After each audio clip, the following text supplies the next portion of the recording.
Hai hai hai semuanya, salam sehat selalu. Apa kabarnya hari ini? Masih tetap semangat belajar ya? Hari ini kita akan belajar materi kelas 3, tema 7, subtema 2 tentang perkembangan teknologi produksi sandang, pembelajaran 1 dan 2. Adapun tujuan pembelajaran hari ini adalah 1. Siswa mampu menemukan banyak simetri lipat. Yang kedua, siswa dapat menyebutkan manfaat perkembangan teknologi produksi sandang.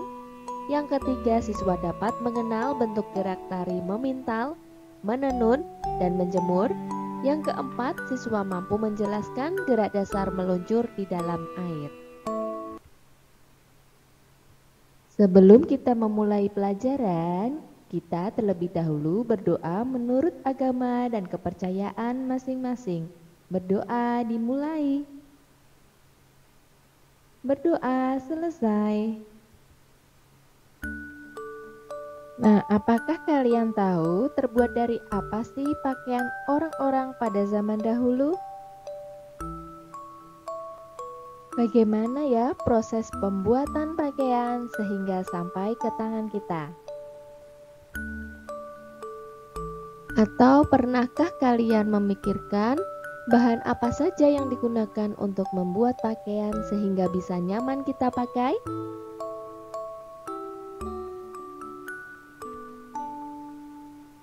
Nah, sebelum Bu Guru membahas semua hal itu, kita harus memahami bahwa pakaian termasuk sandang. Nah, apa ya sandang itu? Nah, apa itu sandang? Nah, sandang adalah pakaian yang diperlukan manusia sebagai makhluk yang berbudaya. Pakaian merupakan salah satu kebutuhan primer manusia. Nah, kebutuhan primer di sini adalah kebutuhan pokok yang dibutuhkan oleh manusia, yang sifatnya bersifat wajib. Pada zaman dahulu, manusia memanfaatkan pakaian yang terbuat dari kulit kayu dan kulit hewan. Kemudian, seiring perkembangan zaman, manusia mengembangkan teknologi sandang untuk membuat pakaian dengan bahan dasar yang lain, seperti kapas, sutra, dan yang lainnya. Teknologi sandang adalah ilmu pengetahuan dan teknologi yang digunakan untuk mengolah bahan baku sandang, sehingga menghasilkan pakaian yang lebih beragam dan lebih nyaman ketika digunakan. Nah, dengan adanya teknologi sandang, apa saja sih manfaatnya? Nah, yang pertama, pakaian memiliki corak dan motif yang bervariasi. Yang kedua, membuat jumlah produksi pakaian meningkat dalam waktu yang singkat. Yang ketiga, mempercepat proses pembuatan pakaian. Yang keempat, mempermudah proses pendistribusian pakaian ke seluruh negeri. Yang kelima, ditemukan bahan-bahan baku pembuat pakaian lainnya. Nah, fungsi pakaian untuk kita apa ya? Nah, diantaranya yang pertama melindungi tubuh dari cuaca dingin, hujan, dan terik matahari. Yang kedua, melindungi tubuh dari gesekan kulit dengan benda lainnya. Yang ketiga, melindungi tubuh dari gangguan serangga. Yang keempat, sebagai identitas diri. Yang kelima, sebagai tanda status sosial. Yang keenam, sebagai simbol budaya. Yang ketujuh, sebagai baju profesi.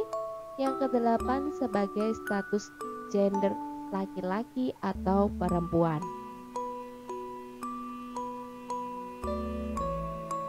Nah, bahan baku sandang dibedakan menjadi dua. Yang pertama, bahan baku dari bahan alami yang terdapat di alam. Yang kedua, bahan baku bahan sintesis atau bahan buatan. Bahan baku sandang yang berasal dari alam diantaranya yang pertama, kapas. Yang kedua, ulat sutra. Yang ketiga, kulit hewan. Yang keempat, serat rami dari tumbuhan rami. Yang kelima, bulu domba.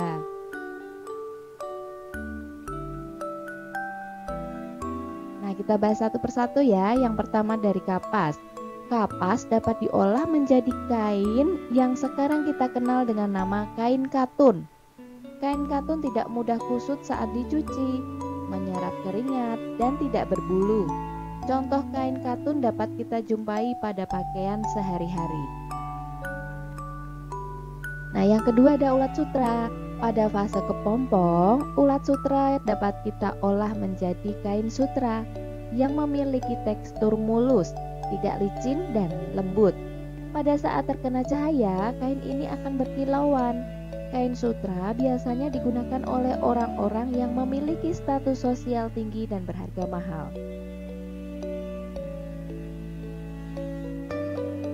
Yang ketiga ada kulit hewan. Nah, kulit hewan yang sering digunakan adalah kulit sapi, kambing, dan domba. Pakaian yang terbuat dari kulit-kulit tersebut dapat memberikan rasa hangat dan memiliki nilai jual yang tinggi. Nah, yang keempat ada tumbuhan rami. Nah, tumbuhan rami merupakan bahan baku kain yang kita kenal dengan nama kain linen. Kain linen digunakan untuk membuat pakaian, serbet, tirai, taplak meja, handuk, dan lain-lain. Karena teksturnya kaku dan tebal, namun halus ketika dipakai. Nah, yang selanjutnya ada bulu domba nih. Bulu domba merupakan bahan baku untuk membuat kain wol. Kain wol memiliki tekstur halus, lembut, ringan, dan tidak gerah saat dipakai, serta memberikan kehangatan bagi si pemakai. Berikut adalah contoh pakaian yang terbuat dari kain wol. Bahan baku yang kedua adalah bahan baku sintesis atau buatan. Nah, contohnya kain spandek. Kain berbahan spandek bisa kita temui di baju olahraga. Nah, sekarang kita akan belajar tentang simetri lipat. Nah, apa itu simetri lipat? Nah, pengertian simetri lipat adalah jumlah lipatan yang dapat kita bentuk pada suatu bidang datar menjadi dua bagian, di mana kedua bagian tersebut sama besar. Nah, misalkan ada bangun persegi panjang, di sini kita potong di tengah, nah menjadi sama besar. Nah, di sisi kiri dan kanan menjadi sama besar. Nah, di sini yang disebut simetri lipat. Nah, contoh yang pertama di sini ada bangun persegi. Nah, bangun persegi kita hitung ya sama-sama simetri lipatnya. 1, 2, 3, 4. Nah, di sini ternyata persegi memiliki 4 simetri lipat. Nah, yang kedua, bangun persegi panjang. Nah, di sini kita potong di tengah 1, 2. Nah, ternyata persegi panjang memiliki 2 simetri lipat.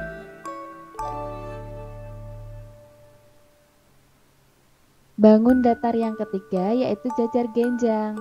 Nah, kita hitung ya. Ternyata jajar genjang tidak memiliki simetri lipat. Nah, yang ke selanjutnya yaitu bangun datar layang-layang. Nah, di sini bisa kita tarik garis 1. Nah, ternyata layang-layang memiliki 1 simetri lipat. Bangun datar yang selanjutnya yaitu belah ketupat. Ada 1, 2. Nah, belah ketupat memiliki 2 simetri lipat. Bangun datar selanjutnya yaitu trapesium. Ada 1. Nah, di sini trapesium memiliki 1 simetri lipat.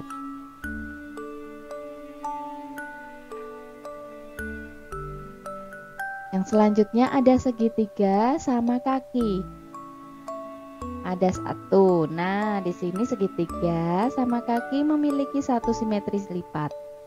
Bangun selanjutnya yaitu segitiga sama sisi. Nah, kita hitung sama-sama ya. Ada 1, 2, 3.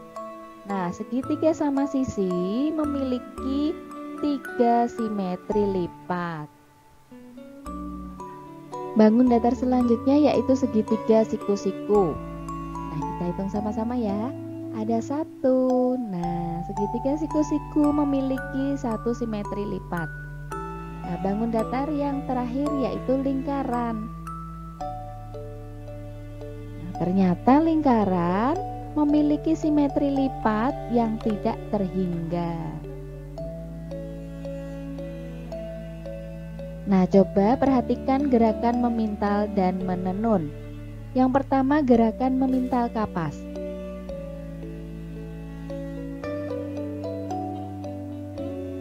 Nah, coba amati gerakannya ya. Posisinya duduk, lutut kanan menekuk ke atas. Tangan kanan melakukan gerakan memutar ke arah depan. Sedangkan tangan kiri bergerak ke samping kiri. Lakukan 8 hitungan.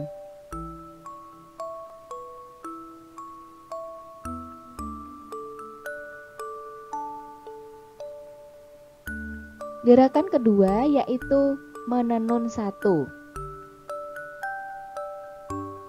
Nah, kalian perhatikan ya gerakannya, posisi duduk selonjor. Kedua tangan bergerak lembut ke atas dan ke bawah, lalu ke kiri, atas dan bawah.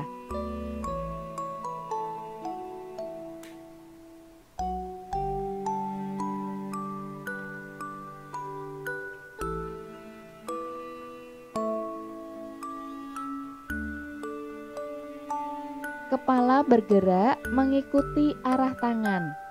Nah, tangan ke kanan atas berarti kepala ke kanan atas.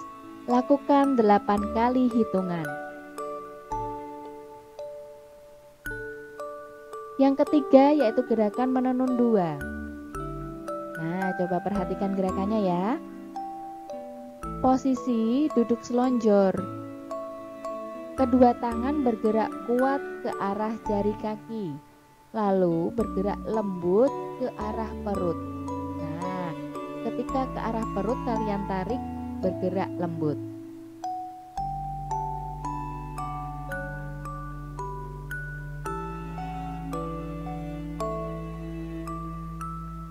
Badan membungkuk saat tangan ke depan dan tegak saat tangan bergerak ke perut.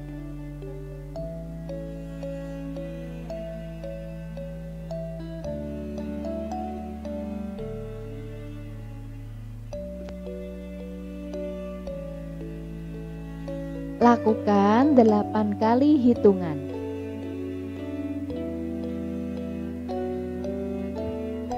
Gerakan keempat yaitu gerakan menjemur. Nah, perhatikan gerakannya ya.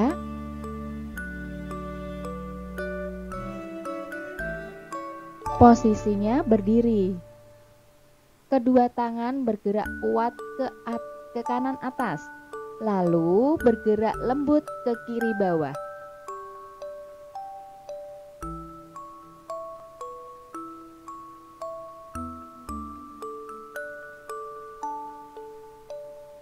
Lakukan berganti arah. Kepala bergerak mengikuti arah gerakan tangan. Jadi jika tangan ke kanan, kepala ke kanan. Jika tangan ke kiri, berarti kepala bergerak ke kiri. Lakukan 8 kali hitungan. Nah, kalian bisa mencobanya di rumah gerakan memintal, menenun, dan menjemur. Nah, sekarang coba amati gambar cara mengolah bahan dasar pakaian. Nah, di Indonesia ini kaya akan bahan dasar pakaian. Ada serat alami yang berasal dari kapas, daun, kayu, batang pohon, kepompong ulat sutra, dan bulu domba. Ada juga bahan dasar berupa serat buatan seperti nilon. Nah, dahulu Bahan dasar pakaian diolah dengan cara sederhana dan dijemur hingga kering. Kayu dipukul-pukul hingga tipis. Nah, kulit hewan direndam dan dikeringkan. Semua diolah menjadi pakaian. Nah, dipintal juga dengan cara sederhana, yaitu menggunakan tangan. Kemudian ditenun juga menggunakan tangan. Nah, saat ini bahan dasar pakaian diolah dengan cara modern, yaitu dengan mesin ya. Bahan dasar diolah menjadi serat. Nah, serat dipintal menjadi benang. Lalu benang ditenun menjadi kain. Semua itu dilakukan dengan mesin yang canggih. Nah, cara mengolah kain menjadi pakaian juga semakin maju. Mulanya kain dijahit dengan tangan. Kemudian kain dijahit dengan mesin jahit yang digerakkan kaki. Saat ini kain dijahit dengan mesin jahit modern. Nah, semakin maju ya sekarang. Nah, sekarang coba amatilah gambar orang-orang yang berjasa dalam membuat pakaian. Nah, dimulai dari bunga kapas ini dahulu ya. Bunga kapas ditanam oleh petani kapas. Kemudian bunga kapas ini dipanen. Setelah dipanen, dipintal oleh pemintal kapas. Nah, setelah dipintal menjadi benang. Setelah menjadi benang, kemudian ditenun oleh penenun kain. Nah, setelah menjadi kain, kemudian dibuat pola oleh perancang baju. Nah, setelah dibuat pola, kemudian dijahit oleh penjahit baju. Nah, setelah dijahit oleh penjahit baju, jadilah baju yang sekarang kita pakai.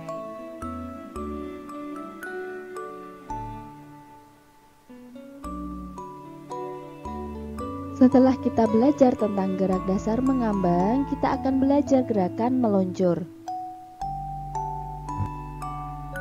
Nah, apa sih itu meluncur? Meluncur adalah posisi dengan tubuh berada di atas permukaan air. Saat meluncur, tubuh bergerak lurus ke depan. Gerak dasar meluncur berguna untuk melatih keseimbangan tubuh di air. Selain itu, meluncur adalah syarat untuk dapat berenang dengan baik. Nah, supaya kalian tahu cara meluncur yang baik, kita simak baik-baik ya caranya. Nah, yang pertama, berdiri di dekat dinding kolam dengan sikap membelakangi dinding kolam. Salah satu kaki menempel pada dinding untuk melakukan tolakan. Nah, kedua lengan lurus ke atas di samping telinga dengan ibu jari saling berkaitan.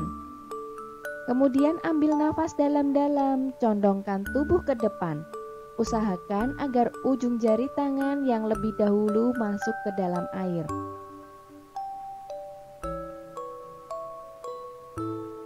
Tolakan kaki yang menempel pada dinding kolam sampai tubuh terdorong ke depan. Kemudian kepala berada di antara lengan saat di dalam air. Posisi tubuh di atas permukaan air. Yang terakhir, saat meluncur tubuh bergerak lurus ke depan. Biarkan sampai ia berhenti melaju.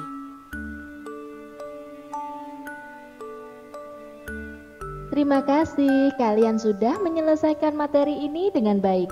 Kamu memang anak pintar. Mama Papa, terima kasih sudah mendampingi Ananda belajar hari ini.